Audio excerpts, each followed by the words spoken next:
So today we're going to be talking about cocaine, and my name is Lena Masirian. So just a brief background on the drug. It is also known as coca, one of the oldest, most potent, and most dangerous stimulants of natural origin. First isolated in 1859 by German chemist Albert Niemann, cocaine had not started to be popularized in the medical community until the 1980s. Sigmund Freud was the first to promote the use of cocaine as a tonic to cure depression and sexual impotence. By 1905, it became popular to snort cocaine. In 1912, the U.S. government reported 5,000 cocaine-related death cases in 1 year. By 1922, cocaine was officially banned, and as of 2008, cocaine had become the second most trafficked illegal drug in the world. So some facts about the drug. It is a stimulant drug that directly affects the brain, and it most often used as a recreational drug. Usually comes in a powder or crystal form, most often snorted but can also be injected and smoked. Provides the user with short-term euphoria, energy, and talkativeness while also raising a person's heart rate and blood pressure. This drug is highly addictive and has major short-term and long-term effects associated with its prolonged use. We have blow, yayo, sniff, snow, dust, and coke. And there's also so many, but those are just the general ones that are most often heard.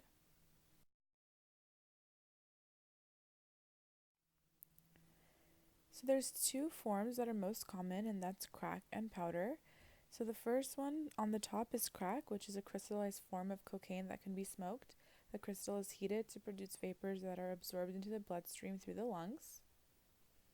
The second form is powdered form of cocaine, which is either inhaled through the nose, where it is absorbed through the nasal tissue, or dissolved in water and injected into the bloodstream. So why is it so addictive? Because it creates the greatest psychological dependence of any drug due to the fact that it stimulates the key pleasure centers within the brain. It increases dopamine in the brain, and with repeated use, tolerance develops, which causes some users to increase their dosage in order to intensify and prolong their high. So, there's short-term and long-term effects of using the drug.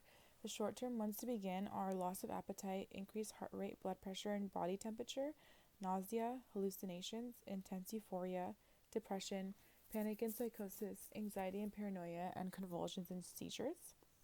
So these are the most common short-term effects. For long-term effects, the most common start with permanent damage of blood vessels to heart and brain, liver, kidney and lung damage, malnutrition and weight loss, tooth decay, heart attack and stroke, severe depression, delirium, sexual problems, reproductive damage and infertility, irritability and mood disturbances, deviated septum, and disorientation, apathy, and confused exhaustion. So this is just to show the side effects of chronic use of cocaine. So it not only affects your brain, but also other parts of your body like your throat, the lungs, the nose, teeth, heart, and skin. So here's a quote from a recovered cocaine addict just to show how severe the drug really is. Don't touch cocaine. I spent 2 years in jail because of this drug, and when I got out, life was so hard, I started taking the drug again. I know 10 girls who became prostitutes because of coke. It's much more extreme and degrading than we believe. At the time, we don't realize to what degree it destroys us.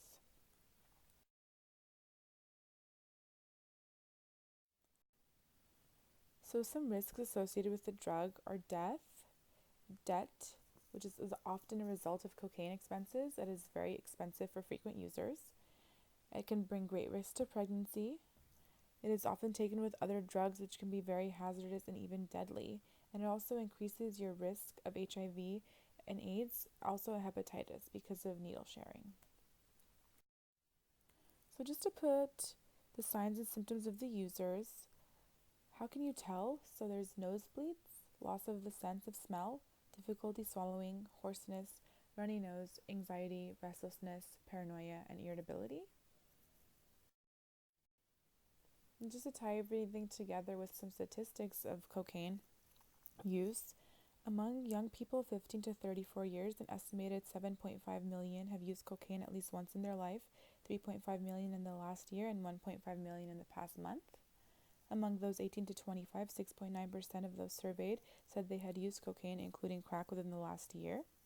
Among high school students, 8.5% of 12th graders had used cocaine at some point in their young lives.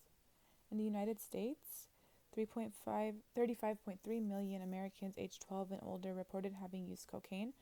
8.6 million Americans aged 12 and older reported having used crack. So it really is everywhere. And to conclude things, another quote from a recovered cocaine addict, just to show that it really is very serious. You believe that coke will increase your perceptions, that it will allow you to surpass yourself, that you will be able to control things. It's bloody nonsense. After a while, you don't pay your bills anymore, you don't wash yourself anymore, you give up your friends, your family, you will become defenseless and alone.